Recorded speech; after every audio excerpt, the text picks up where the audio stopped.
Good morning बच्चों।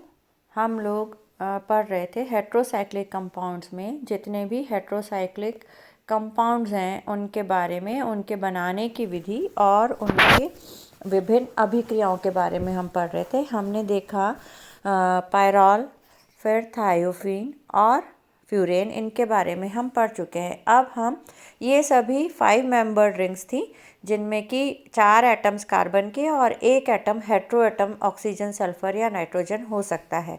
अब हम देखते हैं 6 मेंबर्ड रिंग में 5 एटम्स कार्बन के और 1 एटम हेट्रो हो सकता है। हाँ, सबसे पहले हम देखते हैं पिरिडीन। पिरिडीन में नाइट्रोजन उपस्थित होता है और एक 5 मेंबर की कार्बन रिंग होती है। टोटल 6 मेंबर की ये रिंग है और इसमें 3 डबल बॉन्ड होने की वजह से रेजोनेंस में भी होते हैं, इसलिए ये एरोमेटिक इन नेचर होती है। हम देखते हैं इसके बनाने की विधि। सामान्यतया इसे हम पिकोलिन से प्राप्त कर सकते हैं जो कि कोल तार में उपस्थित होता है। कोल तार में पिकोलिन का हम ऑक्सीकरण करते हैं तो वो निकोटिनिक एसिड, जैसा कि आपको यहाँ दिखाई दे रहा है, निकोटिनिक एसिड में बदल जाता है, अर्थात जो CH3 ग्रुप है वो ऑक्सीकृत होकर के कार्बोक्सिलिक समूह में बदल जाता है और उसके पश्चात इसको हम हीट करते हैं। इसका विकार्बोक्सिलीकरण अर्थात इसमें से कार्बन डाइऑक्साइड बाहर निकल जाती है और हमें पिरिडीन प्राप्त होता है।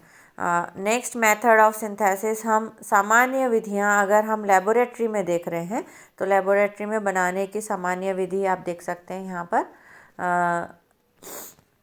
अगर हम एसिटिलीन की अभिक्रिया हाइड्रोजन साइनाइड से कराते हैं HCN से, तो 2 मॉलिक्यूल एसिटिलीन और 1 मॉलिक्यूल HCN का लें और इनको आपस में हम मिक्स करके और हीट करें, रेड हॉट ट्यूब में हीट करें तो हमें पिरिडीन प्राप्त होता है।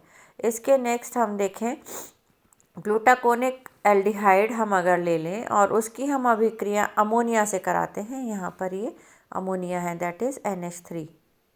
इसकी हम अभिक्रिया अमोनिया से कराते हैं तो अमोनिया से अभिक्रिया के पश्चात ये नाइट्रोजन यहाँ जुड़ जाता है और हमें पिरिडीन मिलता है। इसके बाद नेक्स्ट रिएक्शन हम देखें पेंटामेथिल डायमीन से अगर हम इसकी अभिक्रिया कराते हैं, पेंटामेथिल डायमीन से हम इस पदार्थ को प्राप्त कर सकते हैं। इसको हम हीट करते हैं तो इससे फर्स्ट स्टेप में हमें अमोनियम क्लोराइड और HCl यहाँ से बाहर निकल जाता है और पाइपरिडीन मिलता है। Piperidine is saturated form of pyridine. Pyridine का अगर संतृप्त हम हाइड्रोजनेटेड अगर रूप देखें तो उसे हम पाइपरिडीन कहते हैं। इसके पश्चात इसका विहाइड्रोजनीकरण कर दें हम H2SO4 के साथ में से 300 डिग्री सेंटीग्रेड पर हीट करें तो हमें पिरिडीन प्राप्त होता है। चलिए इसके नेक्स्ट हम देखते हैं method of synthesis. Ring expansion की विधि के द्वारा हम टेट्राहाइड्रोफर्फ्यूरल अल्कोहल को, फर्फ्यूरल हम पहले पढ़ चुके हैं, ये टेट्राहाइड्रो अर्थात 4 हाइड्रोजन इसमें, मतलब इसका संतृप्त हम वो ले लें और अल्कोहल ले लें। फर्फ्यूरल में यहाँ पर इस वाली स्थिति पर CHO समूह होता है, ये फर्फ्यूराइल अल्कोहल है। इसको हम अमोनिया की उपस्थिति में 500 डिग्री पर गर्म करते हैं तो हमें पिरिडीन प्राप्त होता है। इसके नेक्स्ट हम देखते हैं हेंस सिंथेसिस। हेंस सिंथेसिस में हम यहाँ पर 2 अणु लेते हैं बीटा कीटो एस्टर के और 1 अणु एल्डिहाइड अमोनिया का। आपको दिखाई दे रहा होगा यहाँ पर 1 अणु अमोनिया है यहाँ पर और 2 अणु हमने लिए हैं बीटा कीटो एस्टर के, ये बीटा कीटो एस्टर, और 1 अणु हमने लिया है एल्डिहाइड का। इन 4 अणुओं को जब हम मिक्स करके और हीट करते हैं या इसका जल अपघटन होता है गर्म करने पर, तो हमें फर्स्ट स्टेप में ये प्रोडक्ट मिलता है जिसमें कि एक एस्टर समूह यहाँ और दूसरा एस्टर समूह यहाँ उपस्थित होता है। इसके बाद इसका हम ऑक्सीकरण करते हैं। ऑक्सीकरण करने से इसमें ये जो यहाँ पर एरोमेटिसिटी नहीं थी वो एरोमेटिक बन जाता है। उसके पश्चात इसका हम जल अपघटन करते हैं। जल अपघटन करने से ये ग्रुप एसिड और C2H5OH बाहर निकल जाता है, में परिवर्तित हो जाता है, एसिड में बदल जाता है। और इसके पश्चात इसको जब हम हीट करते हैं तो इसका विकार्बोक्सिलीकरण होकर के ये वाला CO2 भी बाहर निकल जाता है और हमें सब्स्टिट्यूटेड ट्राईमेथिलपिरिडीन यहाँ पर प्राप्त होता है। चलिए इसके नेक्स्ट हम मेथड देखते हैं। एसिटिलीन की जब हम अभिक्रिया कराते हैं, ये हेमीमेथिलॉल से करा रहे हैं हम यहाँ पर, और अमोनिया हमने लिया है और इसको हम हीट कर, ये वाला जो मेथड है ये शुद्ध औद्योगिक स्तर पर हमें प्योर पिरिडीन अगर चाहिए तो हमें ये मेथड, क्योंकि पिरिडीन कई सारी मेडिसिन्स में काम में आता है, तो हमें प्योर पिरिडीन की आवश्यकता होती है। तो औद्योगिक स्तर पर या इंडस्ट्रियल लेवल पर इसको बनाने के लिए हम ये मेथड यूज़ करते हैं, जिसमें हम एसिटिलीन की अभिक्रिया करा रहे हैं फॉर्मेल्डिहाइड, हेमीमेथिलॉल और अमोनिया के साथ में, जिसे हम सिलिकॉन SiO2 या Al2O3 की उपस्थिति में गर्म कर रहे हैं, तो हमें शुद्ध पिरिडीन प्राप्त होती है और साइड प्रोडक्ट बाहर निकल जाता है। इसके बाद हम देखें एल्डिहाइड से भी हम इसको बना सकते हैं पिरिडीन को। अब जिस तरह का सब्स्टिट्यूशन हमें चाहिए हम उस तरह का एल्डिहाइड काम में ले सकते हैं। अमोनिया के साथ इसको हीट करने पर हमें सब्स्टिट्यूटेड पिरिडीन प्राप्त होता है। पिरिडीन की जो स्ट्रक्चर है वो बेंजीन की तरह की होती है, सिर्फ फ़र्क इतना है कि इसमें क्योंकि एक हेट्रो एटम लगा हुआ है नाइट्रोजन, इसकी वजह से इसमें कुछ मात्रा में पोलैरिटी इंट्रोड्यूस हो जाती है, पोलर हो जाता है ये, और इसमें सारे जो कार्बन हैं वो sp2 संकरित होते हैं और उसके पश्चात जो p ऑर्बिटल बचता है वो ओवरलैपिंग करके और इसको स्टेबिलिटी देता है, यानी एरोमेटिक इसको बना देता है। इसके पश्चात हम देखें, यहाँ पर आप देख सकते हैं इसकी पिरिडीन की संरचना इस तरह से होती है। यहाँ पर नाइट्रोजन उपस्थित है और बेंजीन की तरह ही इस पर इलेक्ट्रॉन अभ्र रिंग के और नीचे और ऊपर होता है, जो उसको स्टेबिलिटी देता है।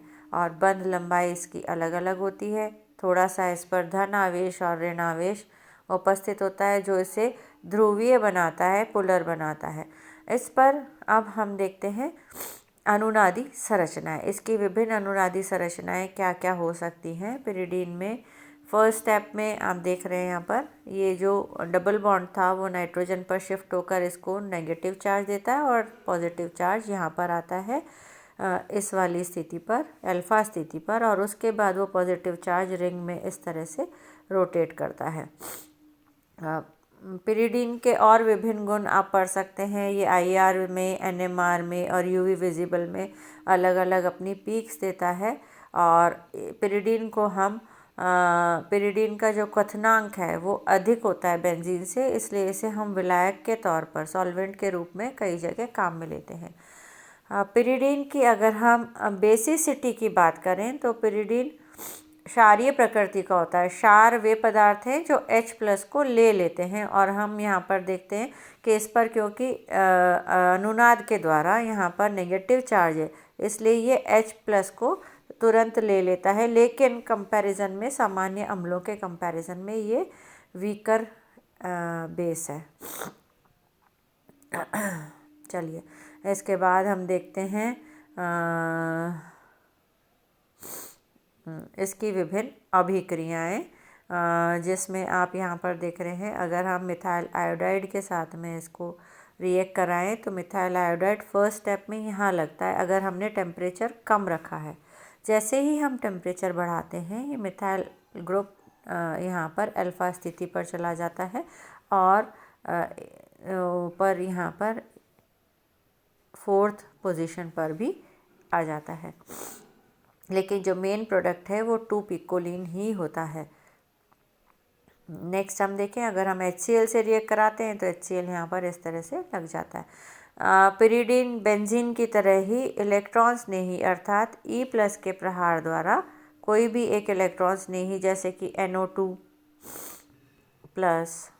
Cl+ या CH3+, कोई भी एक कैटायन या धन आयन से अभिक्रिया करने में सक्षम होता है, आसानी से अभिक्रिया होती है। और ऑर्थो, मेटा और पैरा में और 3 स्थितियां हैं, उसमें ऑर्थो और पैरा पर अधिक इसका प्रहार होता है, क्योंकि ऑर्थो और पैरा पर तुलनात्मक रूप से इसकी अनुनादी संरचनाओं में आप देख सकते हैं, जो हमने अनुनादी संरचनाएं पढ़ी थी उसमें ये ऑर्थो स्थिति है और ये पैरा स्थिति है, इस पर धन आवेश उपस्थित होता है।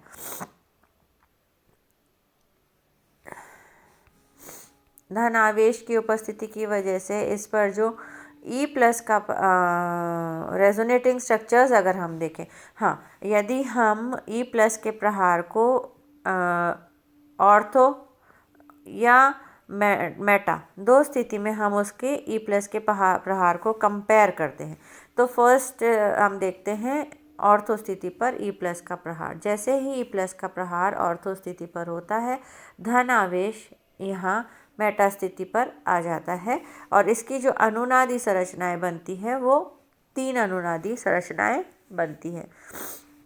लेकिन अगर हम इसकी मेटा स्थिति पर प्रहार देखें तो आपको यहाँ पर दिखाई देगा 3 अनुनादी संरचनाएं बन रही हैं और 4th स्थिति अर्थात पैरा स्थिति पर प्रहार से भी 3 अनुनादी संरचनाएं बनती है।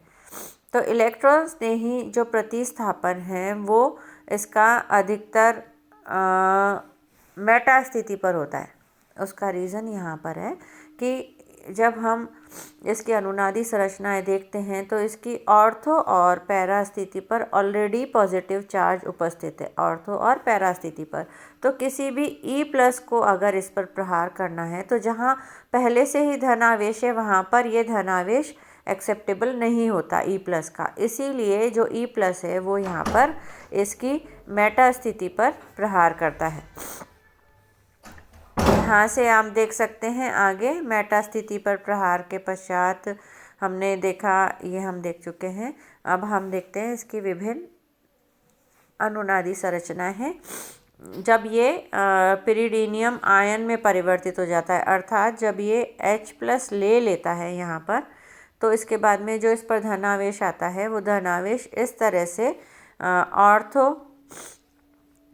और पैरा स्थिति पर रोटेट करता है। चलिए, अगर हम इसकी विभिन्न अभिक्रियाएं देखें तो हम नाइट्रीकरण अभिक्रिया देखते हैं। नाइट्रिक मिक्सचर होता है HNO3 और H2SO4 का मिश्रण। इसमें जब NO2 का प्रहार होता है, NO2 यहाँ पर NO2 प्लस स्थिति में होता है। ये हम सब पिछली कई क्लासेस में पढ़ते आए हैं कि जब H2SO4 और HNO3 का मिश्रण लिया जाता है